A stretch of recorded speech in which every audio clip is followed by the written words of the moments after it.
Hoy nos sumergiremos en una de las obras más trascendentales de Hermann Hesse, una novela que ha iluminado el camino de innumerables buscadores de la verdad, Siddhartha. Nuestra historia comienza con Siddhartha, un joven brahmán, dotado de una belleza notable, una inteligencia aguda y el respeto incondicional de todos en su aldea.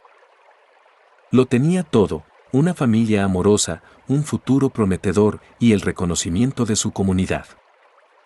Sin embargo, bajo esta fachada de perfección, Siddhartha albergaba un profundo vacío, una inquietud persistente que ninguna de las enseñanzas de su padre o de los sabios de su comunidad lograba apaciguar. Se sentía como un barco anclado en un puerto tranquilo, pero con un anhelo irrefrenable por explorar mares desconocidos. A pesar de su privilegiada posición, Siddhartha percibía la rigidez de las tradiciones, la repetición de rituales que, para él, carecían de la chispa de la verdadera sabiduría. Sentía que el conocimiento se transmitía de boca en boca, pero no se vivía en el corazón. Esta sensación de estancamiento lo impulsó a buscar algo más, algo que creía que solo podría encontrar más allá de los límites de su vida preestablecida. Su fiel amigo, Govinda, un alma igualmente inquieta y leal, decide acompañarlo en esta audaz aventura. Juntos, abandonan la comodidad de su hogar, dejando atrás una vida de certezas para sumergirse en la vasta e incierta búsqueda de la verdad.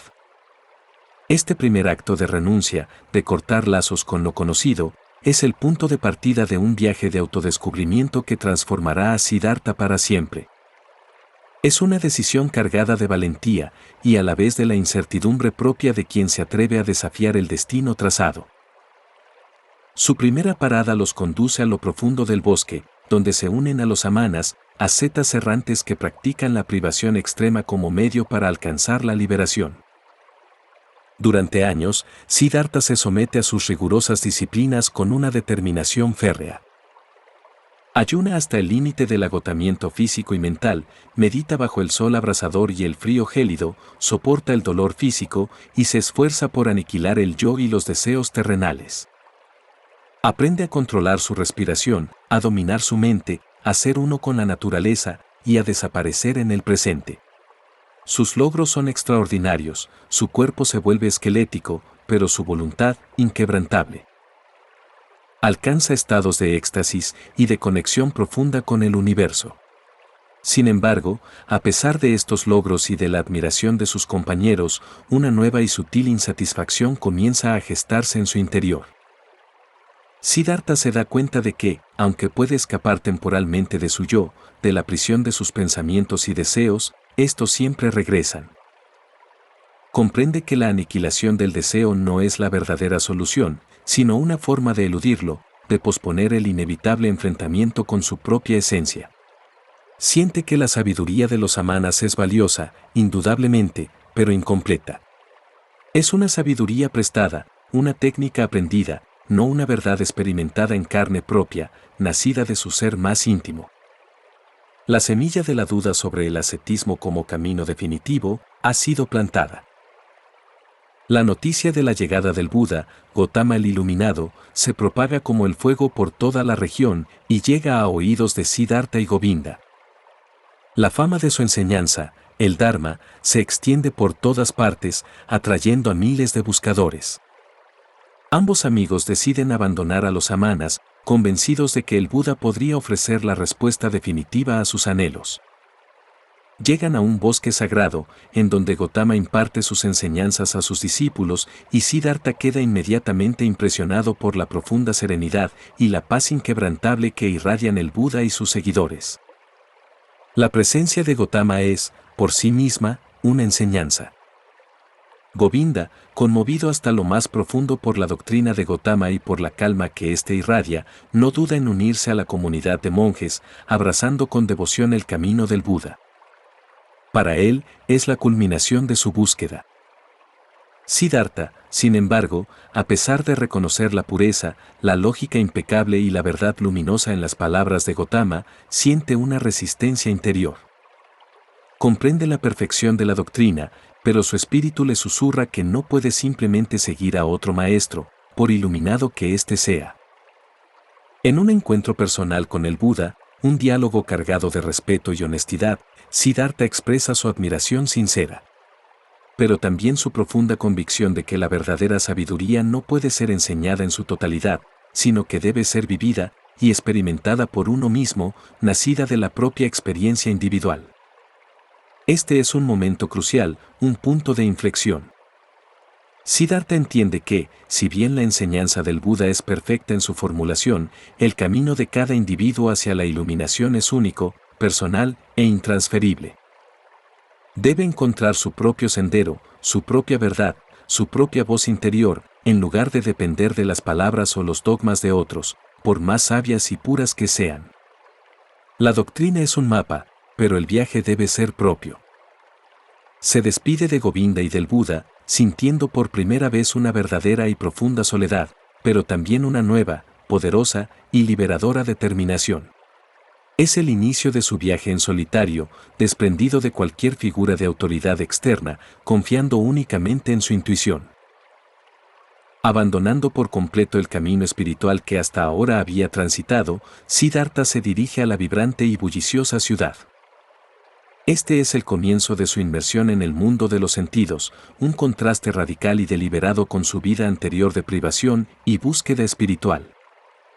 Es una fase de experimentación y aprendizaje a través de la experiencia directa. En la ciudad, su destino lo lleva a Kamala, una hermosa, astuta y experimentada cortesana. Kamala se convierte no solo en su amante, sino en su maestra en el arte del amor sensual, en las complejidades de las relaciones humanas y en las sutilezas de la vida mundana. Ella le enseña la danza del cortejo, la importancia de la apariencia y la sensualidad como una forma de arte. Para ganarse la vida y para poder cortejar a Kamala con la magnificencia que ella demanda, Siddhartha se convierte en aprendiz de Kamaswami, un rico y astuto mercader. Aunque inicialmente desprecia el comercio, el dinero y las riquezas materiales, conceptos tan ajenos a su formación brahmánica y samana, Siddhartha demuestra ser excepcionalmente talentoso en los negocios. Posee una intuición innata para los tratos, una mente aguda para las finanzas y una sorprendente capacidad para el éxito material. Aprende a negociar, a acumular dinero con facilidad y a disfrutar de los lujos y placeres que el mundo material ofrece. Ropas finas, manjares exquisitos, juegos de azar y la compañía de bellas mujeres.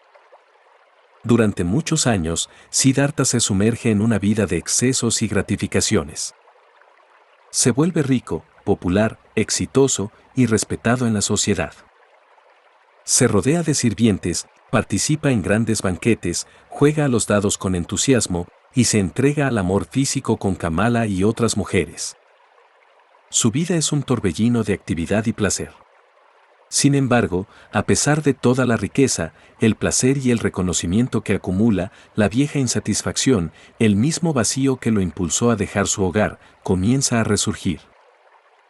Se da cuenta de que el mundo material, aunque ofrece gratificación temporal y superficial, no le brinda la paz interior, la plenitud o la trascendencia que su alma anhela. Se siente atrapado en el ciclo de los placeres y sufrimientos mundanos, y su espíritu, su esencia más pura, se debilita. La voz interior que antes lo guiaba, la que lo impulsó a dejarlo todo, se vuelve casi inaudible, ahogada por el ruido de la ciudad y el brillo engañoso de la riqueza. Siddhartha ha tocado fondo en su exploración de los placeres mundanos, comprendiendo que ni la privación ni el exceso son el camino. Un día, abrumado por el disgusto, el aburrimiento y una profunda desesperación que raya en la aniquilación, Siddhartha abandona abruptamente su vida de riqueza y placer. No se despide, no mira atrás. Deja a Kamala, a Kamaswami y todas sus posesiones como si fueran un peso insoportable. Se dirige nuevamente hacia el bosque con una única y sombría intención, quitarse la vida al borde de un río. La voz del suicidio resuena en su mente, la tentación de poner fin a un sufrimiento que parece interminable. En el momento más oscuro, justo cuando está a punto de sucumbir a la desesperación y lanzarse a las aguas, una palabra, un sonido sagrado y primordial, se eleva desde lo más profundo de su ser casi olvidado. Om. Este sonido, la sílaba sagrada que representa la esencia del universo en la tradición hindú, lo detiene en seco. Es un destello de su antigua vida espiritual, un recordatorio de su verdadero yo, de su origen brahman y de su búsqueda inicial. El Om resuena como un eco de la unidad de la existencia, un llamado a la vida. Siddhartha cae en un sueño profundo y reparador al pie de un árbol, un sueño de renacimiento. Al despertar, no siente arrepentimiento, sino un profundo alivio y una claridad renovada. Ha tocado el abismo y ha regresado de la oscuridad. Comprende que había perdido el rumbo, que se había alejado de sí mismo, pero ahora ha renacido, purificado por la experiencia del límite. Este es su verdadero punto de inflexión, el amanecer de una nueva etapa en su odisea. Junto a la orilla de ese mismo río que casi lo consume, se encuentra con Vasudeva, un anciano barquero.